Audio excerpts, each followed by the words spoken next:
किसी पर्चे के मोहताज नहीं है। सुरेंद्र उर्फ श्वेता किन्नर जी, आज हम इनसे जानेंगे घोसी लोकसभा चुनाव को लेकर, जो कहीं न कहीं निर्दल प्रत्याशी भी आ चुके हैं, सपा से भी प्रत्याशी आ चुके हैं, बीएसपी से भी प्रत्याशी आ चुके हैं। सभी लोग अपने अपने कैंडिडेट मैदान में उतार चुके हैं। क्या है वो समीकरण, हम इनसे जानेंगे। मैडम, आपका हमारे चैनल पर बहुत बहुत स्वागत है। धन्यवाद।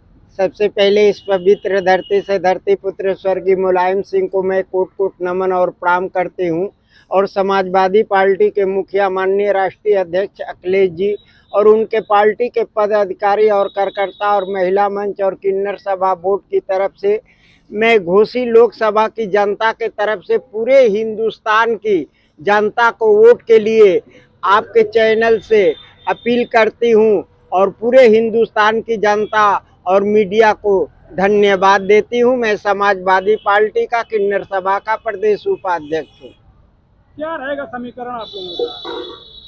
कहीं नहीं कहीं देखा जाए यहाँ गब्बर शेर भी हैं, एक से बढ़कर एक प्रत्याशी भी आ चुके हैं, बीएसपी भी अपने प्रत्याशी मैदान में उतार चुकी है। वही जब मैं बोल रही हूँ तो इन लोग की कलेजा फट रहा है। हमने आज दावा किया है कई चैनलों पे कि जब तक जिंदा रहूंगी तब तक कहूंगी। अभी आप कह रहे हैं कि गब्बर बन रहा है, गुंडा बन रहा है, माफिया बन रहा है, डॉन बन रहा है, सबसे बड़े नेता है। अरे हम तो बोल नहीं रहे हैं ओम प्रकाश राजभर, हम तो किसी को शब्द बोल नहीं रहे हैं। माननीय ही लगाकर माननीय योगी आदित्यनाथ जी को बोलती हूँ कि इतने उत्तर प्रदेश के बड़े मुख्यमंत्री हैं, और हमारे हिंदुस्तान के माननीय प्रधानमंत्री नरेंद्र मोदी जी, माननीय अमित शाह जी, तू तो खुद उल्टा बोलता है भैया। तुम अपने मुखिया को, हिंदुस्तान के प्रधानमंत्री को नहीं छोड़ते हो, और दूसरे पे इल्जाम लगाते हो, कभी आनी बानी बोलते हो। अभी बुरी तरह हार कर गए। तुम्हारी लैंग्वेज इतनी बड़ी है, तुमने IAS, PCS, DIG, IG, DM, SP, CEO, कोतवाल तक हाक देते हो। तुम्हारी बात समीकरण क्या रहेगा? किस तरह आप लोग देखिए, किस तरह चुनाव जाएगा, लोग जनता के बीच क्या मतलब वो रहेगा? देखिए क्या रहेगा आप लोगों का मुद्दा? हमारे मुखिया राष्ट्रीय अध्यक्ष अखिलेश जी, इनको स्वर्गीय कल्पनाथ राय के मुद्दे पे टिकट दिए हैं। देखिए, मैं झूठ नहीं बोलूंगी, बात समझ रहे हैं। और ये लोकसभा पार्लियामेंट की सीट बाइकवाडे रही है, इस बार जनरल इनको मिला है, बात समझ रहे हैं, और चुनाव ये जीत जाएंगे। क्या समीकरण रहेगा? समीकरण क्या रहेगा चुनावी, मतलब समीकरण घोषणा पत्र क्या रहेगा जीतने की बात? देखिए, वो प्रत्याशी है, मगर हमारे सामने जो मैंने गया था अपने मुखिया से मिलने, माननीय डिम्पल जी से, शिवरात्रि के दिन, तो वहाँ हमको मालूम हुआ कि इनको बहुत, भाई आप फील्ड में आए हैं, स्वर्गीय कल्पनाथ राय के बाद एक से एक एमपी एमएलए मंत्री आए, चुनाकली क्या करेंगे, ईंटा क्या रखेंगे, वो सब घोटाले बाजे में चले गए। बात समझ रहे हैं। इस बार भुइहार की सीट आई है हाथ में, और देखे हैं कि बुरी तरह हार कर अभी उपचुनाव में गया है, तो ये जनता का चुनाव है, बात समझ रहे हैं, और वो चुनाव जीत जाएंगे, मेरा दावा है।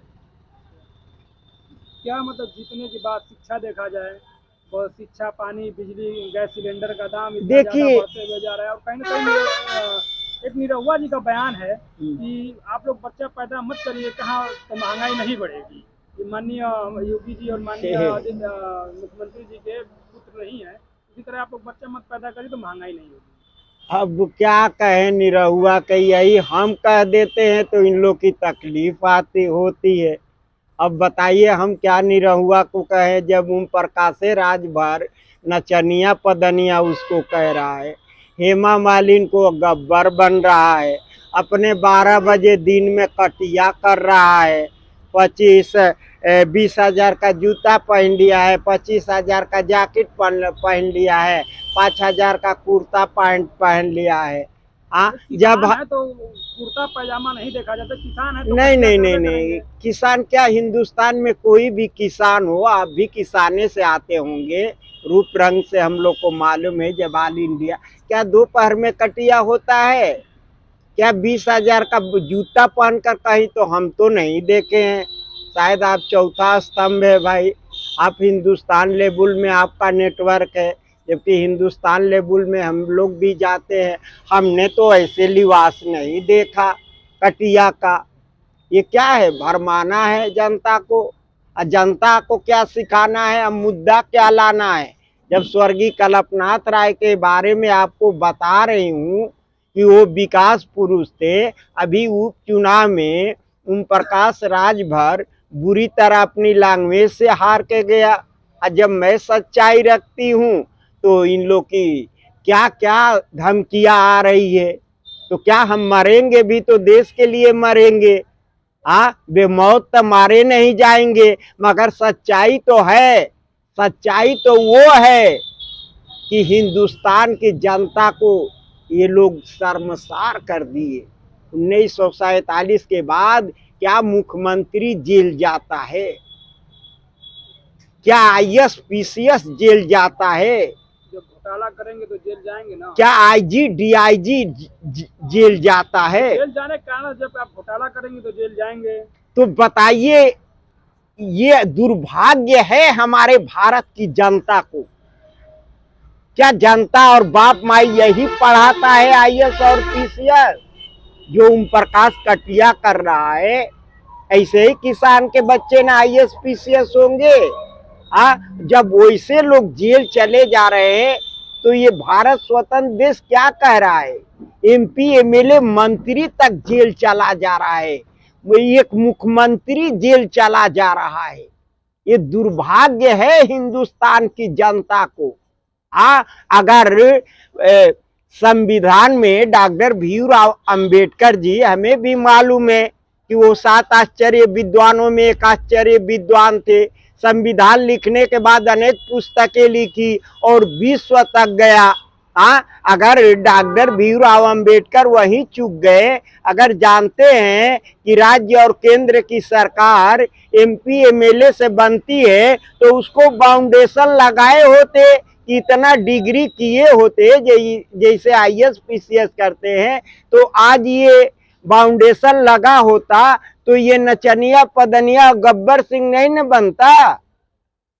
और वही लगा दिए कि हाई स्कूल पास करबे, 8 पास करबे तो चपरासी हो जाइबे, हाई स्कूल इंटर निकलबे तो कांस्टेबल की नौकरी हो जाएंगे। तो जय भीम ये बताएं बालकृष्ण चौहान, जब अभी विरोध हो रहा है। और रविदास सब संत तो हिंदुस्तान में रविदास ऐसा कोई पैदा ही आज तक नहीं हुआ। तो BSP तो भाई पैसा लेती है, हमें तो जात से लेना देना नहीं है। मगर कान खोल के सुनो नेताओं और लीडरों, मैं सच्चाई तो रखूंगी। तुम धमकियां दो, धमकी मैंने नगर पालिका में देखी है, तो वो ककरिहार का मामला है, वो इलाका मेरा है। अभी बालकृष्ण चौहान का वो दबंगई सारे वो रविदास के भक्त कह रहे हैं, वो कोतवाली में आज भी मूर्ति है। बात समझ रहे हैं? हमारा बयान नहीं है, ये जनता की बयान है, लोकसभा की। बात समझ रहे हैं? तो बताइए, अभी विरोध हो रहा है, BSP में पैसा बीगो भैया, टिकट ले लो, चढ़ा ऊपर ही पता ना कितना करोड़ में कि कितना लाख में वो टिकट खरीद के आया है। इसी तरह अरशद जमाल ने खरीद कर लाकर हमारे पे 3 बार जानलेवा हमला कराया। ये भारत स्वतंत्र देश है।